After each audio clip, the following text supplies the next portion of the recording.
Katie. I've been coming to St Silas since like September, and I started doing Youth Zone Lower in February, but then we went into lockdown, so I probably don't know very many of you, but it's great to be able to share with you today.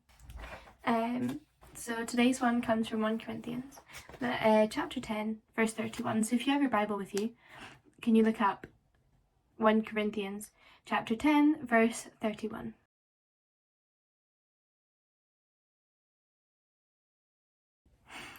One Corinthians is a book in the Bible, which is a letter written by Paul.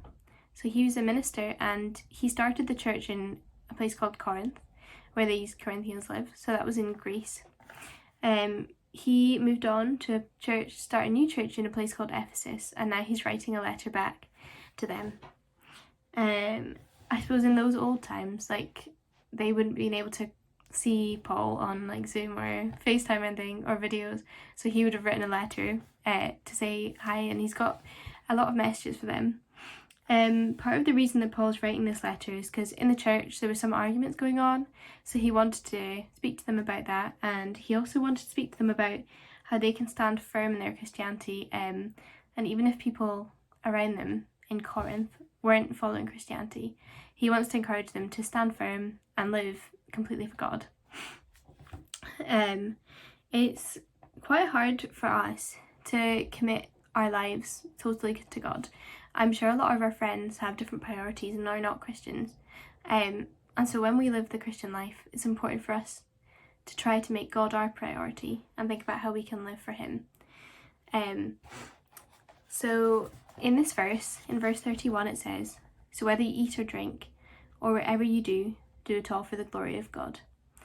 And living for God's glory contradicts everything we've ever been taught and everything we've ever wanted to believe. We can think about how we are the centre of the universe, and we kind of see everything from our perspective, but the Christian life, we should be focusing on God and having him as our priority. And if we do this, then we live for God, he becomes our reference, and we live with him as the first thing, and then everything else comes second. In our lives, it can be hard to think about how we can do this, and I'll give you a few tips in a moment about how we can really think about living for God.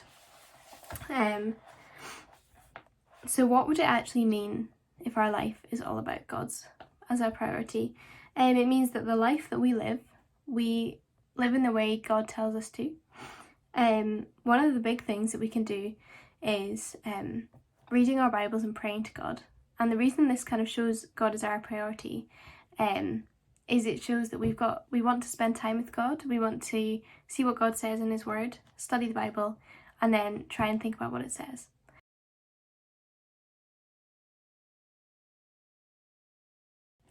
So making God your priority, why is it worth it, and why should we do it? Making God a priority is hard. It means that we try to obey God whenever we're reading the Bible. He gives us a lot of instructions, and we should be trying to obey them. But why? But a lot of these things mean we have to do things. We have to stop doing things that we would originally want to do. Maybe ways that our friends live, we would have to stop doing. So is it really worth it? In verse 24, it says, in 1 Corinthians 9, verse 24, it says, "Do you not know that in a race all the runners run, but only one gets the prize? Run in such a way as to get the prize."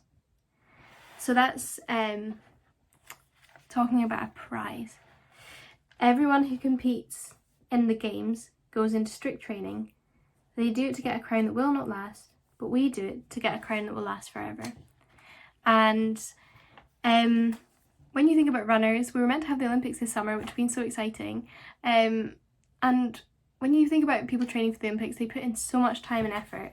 They put in a lot of time training. They really give their lives to it. That's what they're dedicated to. And if you think back to the last Olympics, it is amazing, that moment when someone wins a gold. It's so incredible, but I can't even think of, like, apart from Usain Bolt maybe, I can't really think of names of anyone who won gold.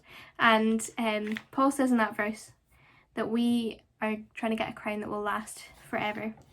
And we've been studying Revelation in our Bible studies, and it talks about the crown that we will get, and that is really being with God in heaven, being with God forever in heaven. And some of the images are amazing, because the prize for obeying God is being able to live with him forever. And one verse in Revelation 21 says, I saw a new heaven and a new earth. The first heaven and the first earth passed away, and there was no longer any sea. I saw the holy city, so this is describing heaven, the new Jerusalem, coming down out of heaven from God. And I heard a loud voice from the throne saying, Look, God's dwelling place is now among them, the people, and he will dwell with them. They will be his people, and God himself will be with them and be their God. He will wipe away every tear from their eyes. There will be no more death, mourning or crying, for the old order of things has passed away. So this is just an amazing vision of what we have to look forward to, and what we can have that will live forever. So thank you for thinking about that, and I'm just going to pray to close. Lord God, thank you so much that you are with us in life. Thank you so much that you have given us the Bible to see how we should live.